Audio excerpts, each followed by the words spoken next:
আজকের ছোট গল্প ঠিকানা বদল। কলমে দীপান্বিতা দে রায়। সকাল থেকে মা ভারী ব্যস্ত, কিংবা ব্যস্ততার অছিলায় বারবার সরে যাচ্ছে মোহরের কাছ থেকে। বাড়িতে এখন বেশ কয়েকজন লোক, অবশ্য নিমন্ত্রিত সকলে আসেনি। তারা যে সন্তুষ্ট নয় সেটা বোঝে মোহর। নীলকণ্ঠের মতো সবটুকু বীজ যে একাই পান করেছে, তার মা তার গায়ে একটা আঁচড় লাগতে দেয়নি কোনো দিন। সবচেয়ে কঠিন সময়েও এদের পাশে পায়নি, তাই আজ এদের অনুপস্থিতিতেও দুঃখ নেই তার। তবু সবটাই তো বোঝে মোহর। আত্মীয় পরিজনের বাঁকা হাসিটাও মুখ বুঝে মেনে নিয়েছে মা। খুব পরিচিত কয়েকজন আর অনিন্দের বাড়ি থেকে কয়েকজনকে নিয়েই ছোট্ট একটা অনুষ্ঠান। বেশি আড়ম্বর চায়নি মোহর। তার কথাই মেনে নিয়েছিল সকলে। বাড়ির ছোট সদস্যদের পাল্লায় পড়ে সকাল থেকেই শুধু ছবি তুলেই ক্লান্ত মোহর।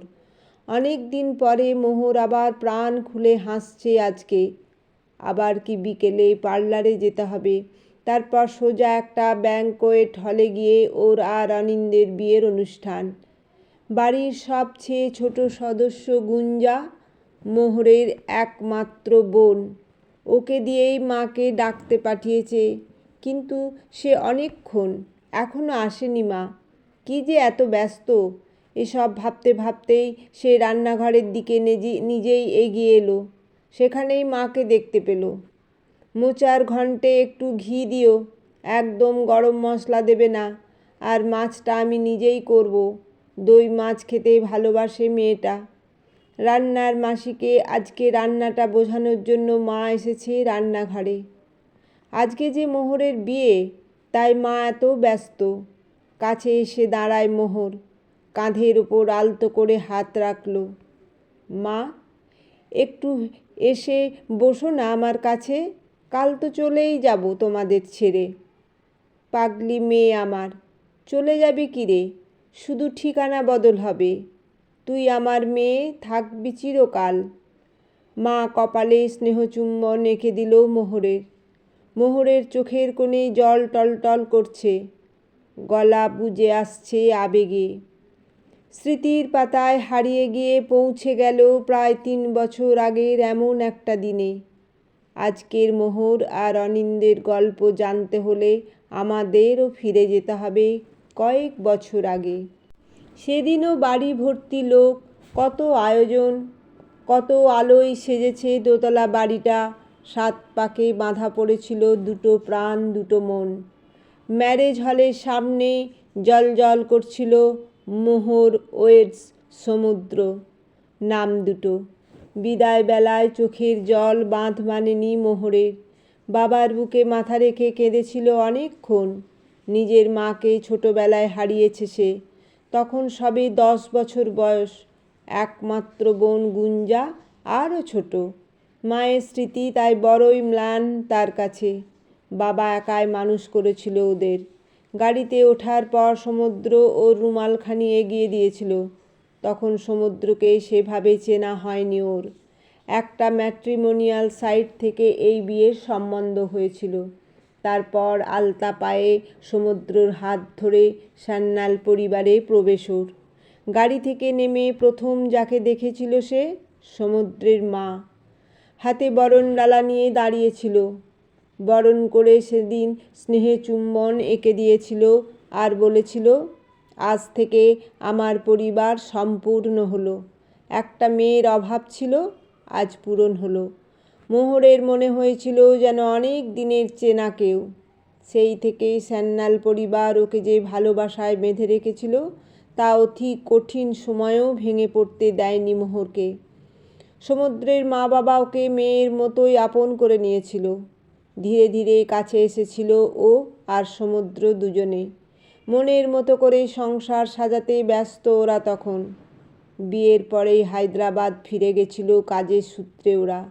ঘরের প্রতিটা আসবাব, প্রতিটা জানালা ওদের প্রেমের সাক্ষী ছিল। নিজেই ইন্টেরিয়র ডিজাইন করেছিল মোহর। মুগ্ধ হয়েছিল সমুদ্র। সেই মুগ্ধতা ছড়িয়ে দিয়েছিল মোহরের মধ্যে। আদরে ভালোবাসায় পেরিয়ে গেছিল 2 বছর। সময় যেন চঞ্চল প্রজাপতি, কিন্তু খুব উজ্জ্বল দিনের পরেও রাতের অন্ধকার আসে। তেমনি একটা অন্ধকার রাত তছনছ করে দিল ওদের খেলাঘর। অফিস ফেরত একটা অ্যাক্সিডেন্ট কেড়ে নিয়েছিল সমুদ্রকে। কোনোভাবেই ফিরিয়ে আনতে পারেনি মোহর। নার্সিংহোমের মেঝেতে বসে কেটেছিল দিনগুলো। তবু সেদিন সমুদ্রকে শেষবারের মতো দেখল। তখন সব শেষ। মোহর এক রাশ কালো রং নিয়ে বাড়ি ফিরে এলো। দুঃসংবাদটা পৌঁছে যেতেই সমুদ্রের মা, বাবা, ওর বোন গুঞ্জা আর ওর বাবা এসেছে হায়দ্রাবাদে। কিন্তু শুধু সমুদ্র নেই, আছে শুধু সমুদ্রেই বাঁধ দেওয়ার চেষ্টা করে হেরে যাওয়া মোহর। এমনভাবে শুরু না হতেই হঠাৎ করে শেষ হয়ে যাবে কেউ ভাবেনি। তারপর স্মৃতিটুকু নিয়েই ফিরে এসেছিল মোহর কলকাতায়, সমুদ্রের বাড়িতে। বাবা আর বোন বাড়ি ফিরে যেতে বললেও সমুদ্র স্মৃতি নিয়ে এই বাড়িতেই থেকে গেছিল মোহর। সেদিন হয়তো শুধুই মোহরের শরীরটা ফিরেছিল, মন থেকে গেছিল হায়দ্রাবাদেই। সমুদ্রের মা বাবা মোহরকে কোনো নিয়মে বেড়াজালে বাঁধতে দেয়নি। মোহর সে যেদিন সাদা রঙের একটা শাড়ি বেছে নিয়েছিল, সমুদ্রের মা প্রবল আপত্তি করেছিলেন। সত্যি হয়তো মোহরকে সন্তান স্নেহে আপন করেছিলেন উনি। কিছুতেই বেরঙিন হতে দেননি মোহরের জীবন।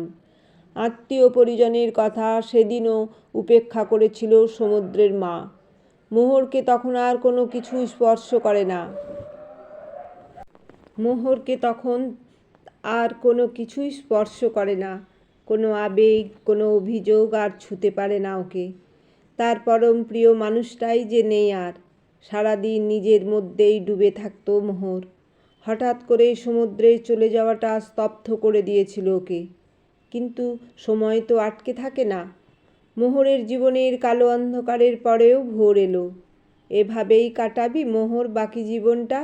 আমাদের কথা ভাব একবার। তোর বাবাও তো বারবার বলছে ফিরে যেতে, নতুনভাবে শুরু করতে। আমাদের কথা ভেবে অন্তত আর একবার সুযোগ দে নিজেকে। তোর তো মাস্টার্স করা আছে, ব্যাংকের পরীক্ষার একটা ফর্ম এনেছি, এবারের পরীক্ষায় বস। থাক না মা, আমি ভালো আছি, মোহরের সংক্ষিপ্ত উত্তর। মাকে বোঝাবি তার মেয়ে কি সে ভালো আছে?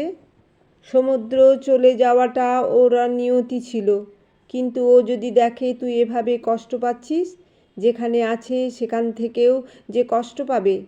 আবেগে আর্দ্র হয়ে আসে সমুদ্রের মায়ের চোখের পাতা। আর বাধা দিতে পারেনি মোহর। হয়তো ওদের কথা ভেবেই আবার নতুন করে শুরু করেছিল। তারপর কেটে গেছিল আরও 3টে বছর। মোহর তখন ব্যাংকের চাকরিতে যোগ দিয়েছে। অনেকটাই জীবনের ছন্দে ফিরে এসেছে। দুটো পরিবারের মাঝেই সেতুর মতো দাঁড়িয়ে আছে সে। এমন সময়ে হঠাৎ এক পরিবর্তন আসে মোহরের জীবনে, যার পূর্বাভাস সে পায়নি, জানে না কি হয়। একদিন গ্রীষ্মের ছুটিতে দুই পরিবারের সবাইকে নিয়ে সিমলা যাওয়ার পথে দেখা হয় অনিন্দ্যর সাথে। অনিন্দ্য তখন ফরেস্ট রেঞ্জ অফিসার হয়ে সিমলাতে পোস্টেড। একই কামরায় ওর সিট। অনিন্দ্য মোহরের ছোটবেলার বন্ধু। একই সাথে কলেজে পড়লেও পরে পড়াশোনার জন্য ব্যাঙ্গালোরে চলে গেছিল। এভাবে হঠাৎ দেখা হয়ে যাবে ট্রেনের কামরায় ভাবেনি বোধহয় কেউ। হয়তো ভুলেই গেছিল দুজনেই, কিংবা হয়তো অনিন্দ্যের শুধু মনে ছিল। কতদিন পরে দেখা হলো রে মোহর তোর সাথে, মনে আছে আমাকে এখনো? প্রশ্ন করে অনিন্দ্য। তুই কত বদলে গেছিস অনি। আগে কেমন চাবি ছিলিস, এখন তো একদম ফিট। বউ বুঝি রোজ জিমে পাঠায়? তোকে ভুলে যাব কি করে রে, সেই কলেজের সব স্মৃতিতেই তো তুই আছিস। অনেক দিন পরে পুরনো বন্ধুকে ফিরে পেয়ে মন উজাড় করে গল্প শুরু করে দুজনেই। কত স্মৃতি ফিরে আসে ওদের গল্পে। সেই সৌভাগ্য এখনো হয়নি রে মোহর। একজন খানসামা আছে, রান্না করে, বাকিটা বনে জঙ্গলে কাটিয়ে জঙ্গলি হয়ে গেছি বলতে পারিস। দুজনেই হেসে ওঠে। ধীরে ধীরে কথায় কথায় অনিন্দ্যর সাথে আলাপ হয়ে যায় বাকিদেরও। সময় পেরিয়ে যায় হু হু করে। গল্প আড্ডায় মেতে যায় সবাই। অনিন্দ্য জানতে পারে মোহরের পুরনো জীবনের কথা। এরপর সিমলা ঘোরার বাকি দিনগুলো অনিন্দ্যর সাহায্য আরও সহজ হয়ে যায়। প্রায় বিকেলেই চায়ের আসরে অনিন্দ্যকে কাছে পায় মোহর। গুঞ্জাও কেমন বন্ধুত্ব করে নিয়েছে এই কদিনেই। বাকিরাও বেশ স্বাচ্ছন্দ্য বোধ করে। অনিন্দ্য খুব ভালো ছেলে মোহর। বিকেলে হিল স্টেশনের রিসর্টের বারান্দায় বসে জানায় সমুদ্রের মা। এই আশঙ্কাই সে করছিল, না কিছুতেই নিজেকেই দুর্বল হতে দেবে না সে। হ্যাঁ মা, খুব ভালো বন্ধু ছিল অনিন্দ্য, ব্যাস এটুকু। মোহর এখন অনেকটা কঠিন হতে শিখে গেছে। সামান্য আবেগে আর তাকে বিচলিতও করে না। কতদিন পরে তুই এভাবে হাসলি মনে পড়ে মোহর? শুধুই কি বন্ধু বলে? মায়ের কথায় মোহরের ভিতরটা তোলপাড় হয়ে যায়, তবু সে অটল থাকে। এর মাঝে অনিন্দ্যর সাথে ওরা ঘুরে এসেছে কয়েকটা স্পট। তবে মোহর এখন অনেকটা সংযত, যতটা পারে এড়িয়ে চলে অনিন্দ্যকে। কয়েকদিন পরেই ছুটি শেষ হয়ে আসে মোহরের। ছুটি শেষে ফেরার পালা এবার। সামান্য কিছু কেনাকাটা সেরে এবার সেগুলো গোছাতে ব্যস্ত হয় মোহর। এমন সময়ে ওর ফোনে একটা কল আসে। ও প্রান্তে তখন অনিন্দ্য। ফোনটা রিসিভ করে মোহর। একবার আসতে পারবি মোহর? প্লিজ একবার, না বলিস না, আর হয়তো দেখা হবে না কোনো দিন। মোহর জানতো এই ফোনটা আসবে, এই ভয়টাই করছিল সে। অনিন্দ্যর বলার মধ্যে এমন আর্তি ছিল যে না করতে পারেনি সেদিন মোহর। বাইরে তখন হালকা ঠান্ডা, আর কিছুক্ষণের মধ্যেই সন্ধ্যা নামবে পাহাড়ের কোলে। একটা হালকা পশমিনা জড়িয়ে বেরিয়ে পড়ে মোহর। পায়ে হাঁটা দূরত্ব। এসে দেখে অপেক্ষা করছে অনিন্দ্য। পাহাড়ে সন্ধে নামা দেখেছিস মোহর? কেমন এই আলো, এই ঝুপ করে অন্ধকার? হ্যাঁ, বারান্দায় বসে দেখেছি এই কয়েকদিন। অদ্ভুত মায়া আছে পাহাড়ের, বারবার ফিরে আসতে ইচ্ছে করে। তুই কি সন্ধে নামা দেখাবি বলে ডাকলি? বেশ কেটে কেটে উত্তর দেয় মোহর। নিজেকেই শক্ত করার আপ্রাণ চেষ্টা করছে। আমাকে ফিরিয়ে নিবি মোহর তোর কাছে? মোহরের চোখের দিকে তাকিয়ে থাকে অনিন্দ্য। স্তব্ধ হয়ে যায় মোহর। এই আশঙ্কাই সে করছিল। সব কিছু জেনেও কি তবে সুযোগ নিতে চাইছে অনিন্দ্য? চোখে জল শুকিয়ে গেছে অনেক আগে ওর। গল্পটি সংক্ষিপ্ত পাঠ করে শোনালাম। নমস্কার।